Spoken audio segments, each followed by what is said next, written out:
All right, yeah, welcome back again. Last time we explored the MANOVA, which is actually parametric fashion when the parametric assumptions are met. So in case that maybe parametric assumptions are not met, we also have non-parametric fashion of a MANOVA in past. It's called PERMANOVA.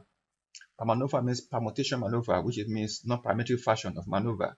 So it's very simple. I just come here as usual. I've already pasted the same data here we used previously. I'm assuming that this the parametric version of the data doesn't meet the assumptions. Assuming that, so we just want to apply the same concept here. So we just select all the data. Okay, of course, don't forget that you have your species here, which is your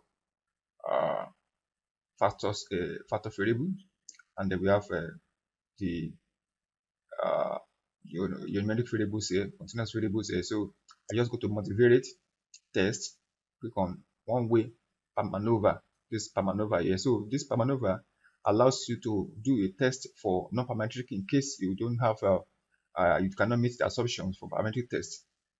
So you have permutation n, which is 999, which can be adjusted, and the total sum of square is this one, and the within group sums is this, and the f is this. We have a p-value 0.001, which is a significant. So you can also repeat measures if you want. If you have measures for, you can click on that, and you can check the pairwise as well, and using maybe variant adjustments. All right, so we have a 0.0, so you can see now all of them are significant also. So this is just a non-parametric fashion of MANOVA in past. Thank you for watching. I will see you in the next video. Take care.